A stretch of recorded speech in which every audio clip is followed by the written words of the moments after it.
मैं तान दीवान तू है मेरे स्वामी, मैं तुझ आगे अरदास।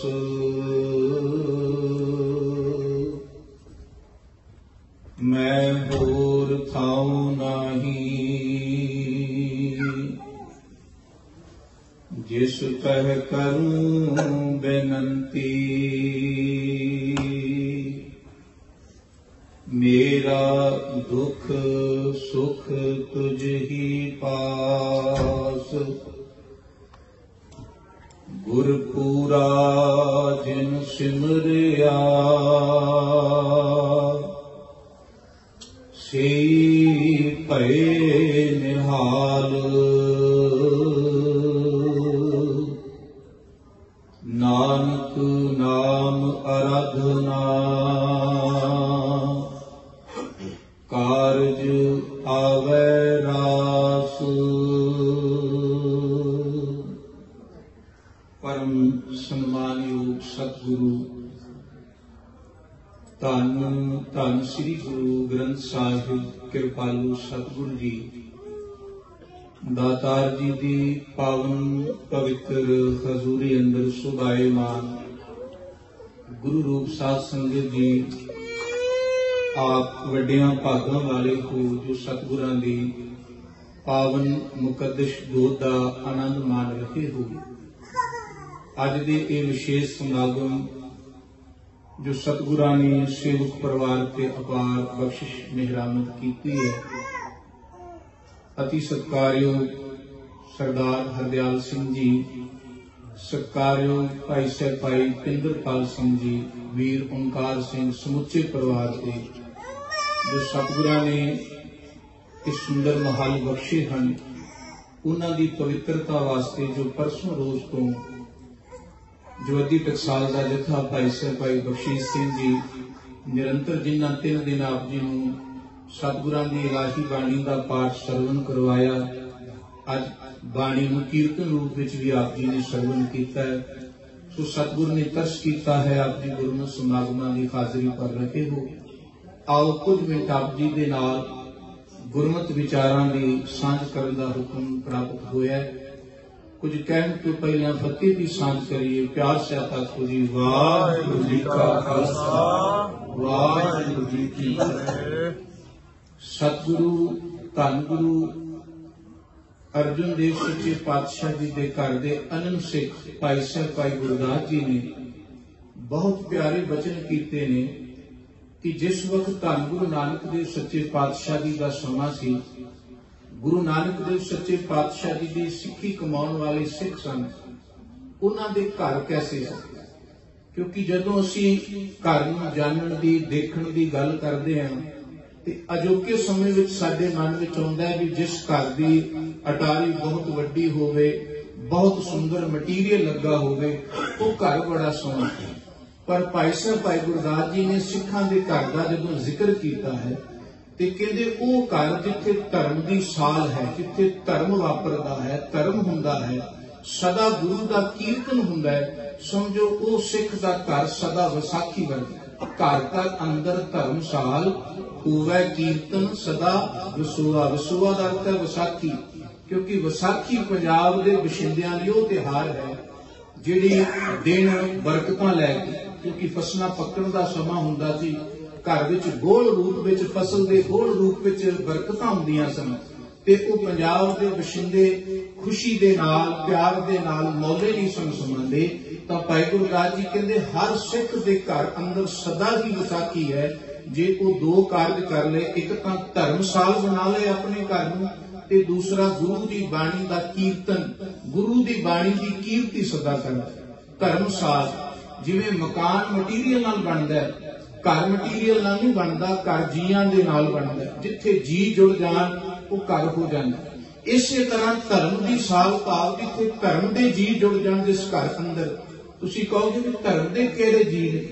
विद्वानां ने धर्म के 10 जी लिखे, खिमा अहिंसा दया मृद सत वचन तप दान सील सोच कृष्णा बिना धर्म लिंग 10 जान। कहते धर्म के 10 लिंग ने, लक्षण ने। जिस घर विच 10 गुण होणगे समझो वो घर धर्मशाल है, वो घर गुरुद्वारा है। खिमा, जिस घर विच एक दूजे नूं मुआफ करन दी पिरत पै जाए ना, मुआफ करन दा जिस घर अंदर मादा पैदा हो जाए समझो उस घर अंदर धर्म का जन्म हो गया। अहिंसा का अर्थ है जिथे कोई आपसी वाद विवाद नहीं, झगड़ा नहीं होंदा, कलेश नहीं होंदा। दया, सदा परोपकारी भावना, दयालु भावना एक दूजे दे नाल, केवल घर दे जीआं नाल ही आए गए हर एक जीव दे नाल भी दया वाला व्यवहार कीता। मृत वचन, सब तो जरूरी बात था कि आपस दे विच सदा कोमल वचन, मिठे वचन बोले जाते होण। ते नाल ये भी कह दिता सत वचन, मृद दे नाल नाल सत भी होने चाहिए। खिमा, अहिंसा, दया, मृद, सत वचन, तप, दान। दृष्टि का घर तपी दे स्थान वर्गा होवे, दृष्टि का घर एक दानी दे स्थान वर्गा होवे।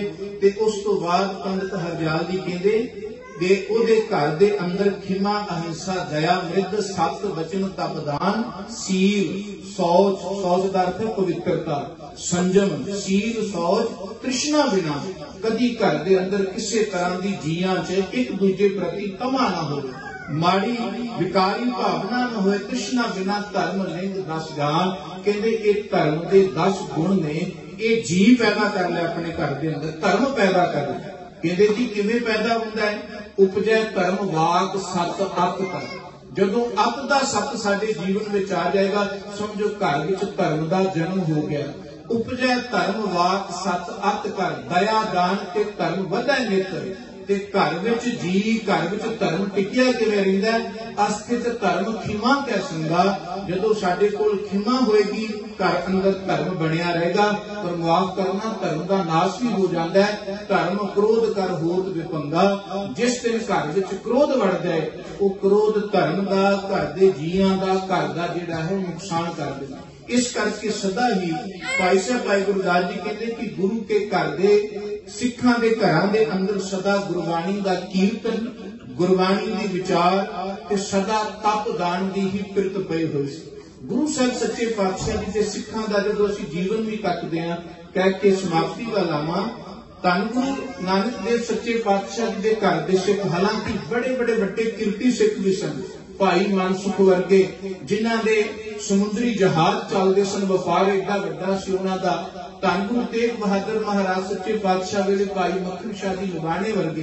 पर आम जिहड़े साधारण किरत करने वाले सिख सन उन्हां दी किरत साधारण सी पर वो आप असाधारण सिख सन। भाई लालो जी वर्गे जिस वक्त गुरु नानक देव सच्चे पातशाह जी ने पहली उदासी प्रारंभ की ते अहमदाबाद की धरती ते सब तो पहला जिस घर का कुंडा खड़काया, कच्चा घर, बिल्कुल गरीब घर, ते उत्थे वड्डियां वड्डियां अटारियां ममटियां वाले भी घर सन। पर गुरु साहब सच्चे पातशाह जी की नजर घर नूं वेखदी सी, मकान नूं नहीं सी वेखदी। घर असल सी भाई साहब भाई लालो जी का, जिस बाबत विद्वाना ने लिखिया कि लालो साध बड़ा संतोखी। उन्होंने साध की गदार पिता महाराज जी दे प्यारे विद्वाना ने पदवी दी है। जिन कर मजूरी काया पोखी, वो अपनी काया नूं अपने परिवार नूं किवें पालदा सी? 10 नूहां दी किरत करके, सच हक दी किरत करके। इस करके वो साध है। हर वो सिख साध है, हर वो सिख गुरमुख है जिहदी किरत विच 10 नूहां दी किरत दे विच हक हलाल दी खट्टी है, हक हलाल दी कमाई है, वो साध है। लालो साध बड़ा संतोखी, जिन कर मजूरी काया पोखी, त्रिया ताकी बड़ी सुजान, भरता को पेख है भगवान। कहते ओदी घर वाली त्रिया स्त्री इतनी भागा वाली सी कि अपने घर वाले नूं भगवान का, परमेश्वर का रूप समझदी सी। ते जिस घर विच एक दूसरे प्रति ऐसा सत्कार होवे, एक दूसरे प्रति ऐसा विश्वास ते निष्ठा होवे कि होर धर्म की है।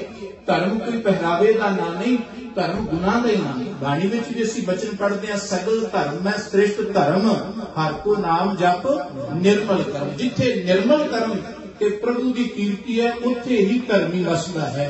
ते भाई साहब भाई लालो जी ऐसे कीर्ति सिख सन। गुरु साहब जी ने जाके कुंडा खड़काया, दरवाजे ते दस्तक दी ते संध्या दा वेला भाई लालो जी बाहर आए।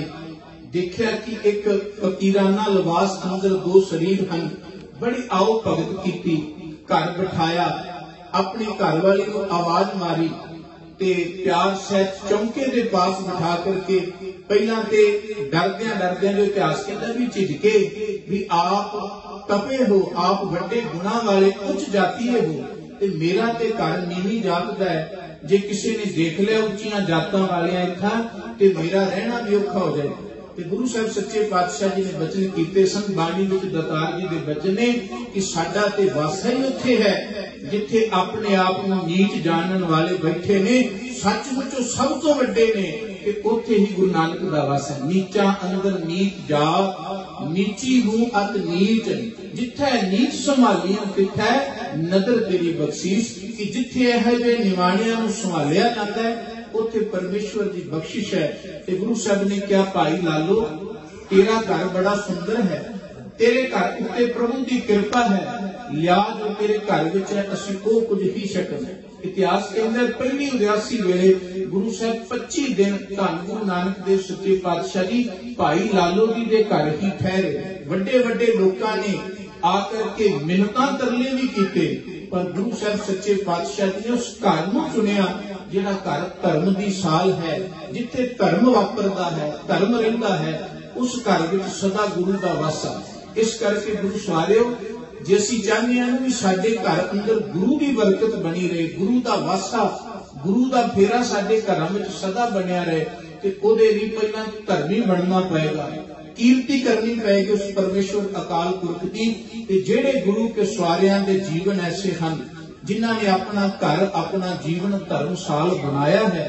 सतगुरु का वासा, सतगुरु दीयां बरकतां सदा ही उस घर विच रहिंदियां ते उन्हां दा घर बार जिहड़ा वर्तारा हो जाता है इको जिहा हो जाता। गुरु साहब जी के वचन असीं पढ़दे हां ना, राखा एक हमारा स्वामी, सकल कटाका अंतरजामी, घर सुख वसिया बाहर सुख पाया, कहो नानक गुर मंत्र डाल। जिहदे कोल मंत्र है, गुरु दा मंत्र, गुरु दी कीर्ति, घर ते बाहर ओहदे लई सदा सुख। जीव सुख दी भाल विच घरों निकलदा है, घर दे विचों निकल के बाहर कमाई करदा है, उस कमाई नूं घर लैके आउंदा इस उम्मीद नाल कि घर आवांगा ते सुख मिलेगा, उस कमाई की बरकत दे नाल जियां नाल वंड के छकांगा ते सुख मिलेगा।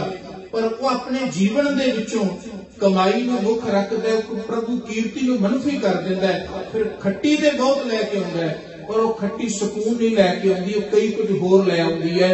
फिर बंदा सोचदा है कि मैं कमाई भी कीती, हट भी तोड़े, इन्ना धन नहीं कमाया सुख लई, पर वो भुल गया कि उस कमाई दे नाल नाल हक हलाल ते प्रभु की कीर्ति भी बड़ी जरूरी है। सो जिन्हां दे पास गुरु सिखां पास, गुरु प्यारियां पास सतगुरु की यह विचारधारा है, क्योंकि वचन हैं गुरु साहब दे, तिन को क्या उपदेसिया जिन गुरु नानक देओ।